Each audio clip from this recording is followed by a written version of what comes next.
Hi everyone, in this video we are going to learn by discussing why we run each command that we run in order to make our USB drive bootable. So in this particular case we are going to make our USB drive accept the installation files for the Linux environment Ubuntu.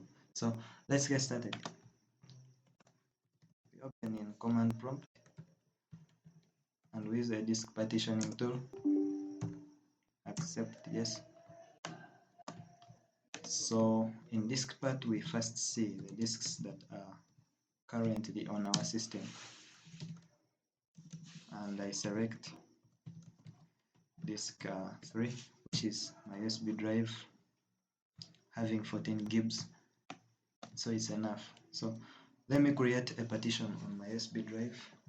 By that I'll be using create partition primary, but before note that we have to first clean it from all the partitions it has been carrying. So successful. So let's proceed by create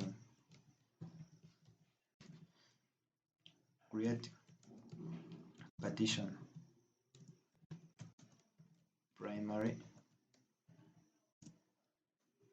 Sometimes if you don't get successful at this point, add a size parameter, size, then size equaling to like the partition space, which is in megabytes. So in this case we are not getting errors because I've not been using my USB drive for installing like a Linux environment. So let's continue and say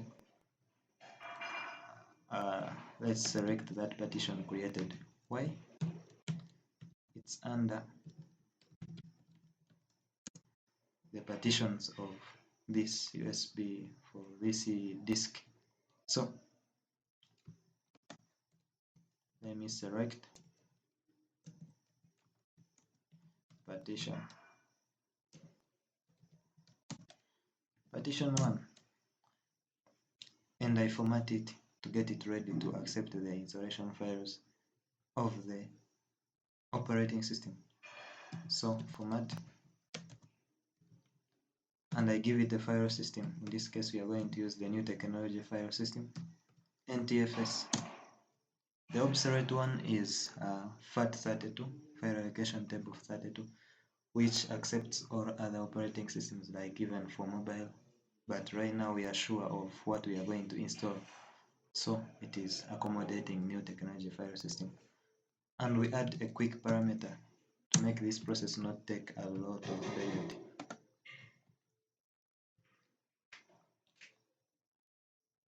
So as it is formatting, wait until it becomes 100%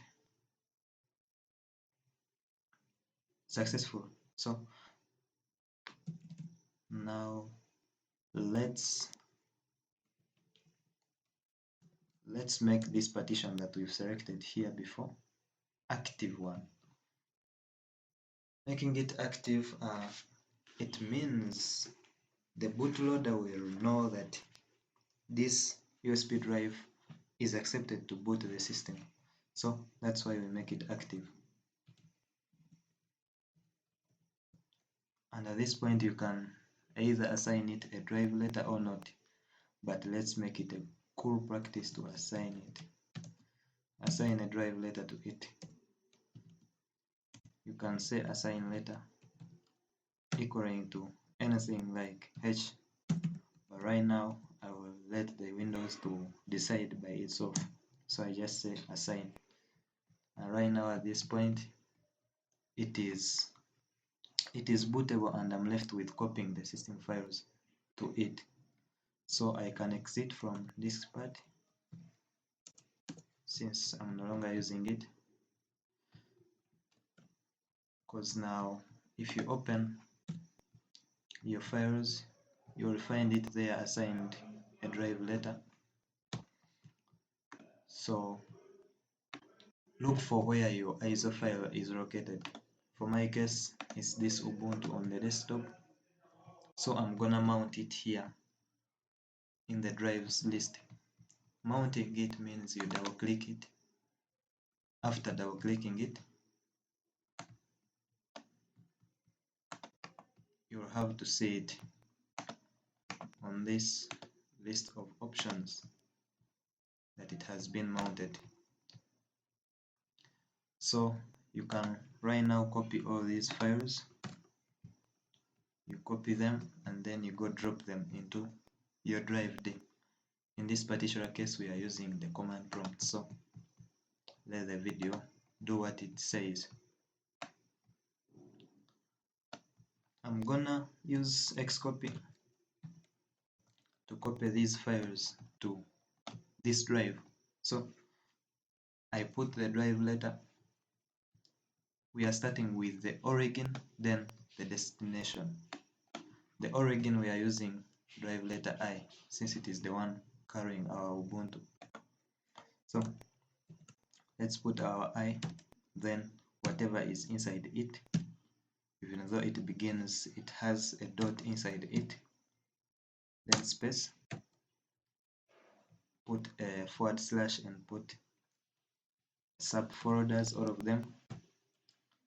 We can even put the folders themselves, and we can even specify the empty files, the empty folders, all of them are needed.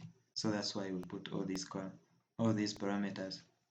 And now we specify the destination, which is drive D. So I have drive D, and let them be copied at the root directory of drive D. So we press enter and then we wait for all the files to be copied. So this process might take somehow a bit long. Let me pause the video until they are done and we can proceed from there. Great, we are able to see that we have copied our installation files onto our USB drive.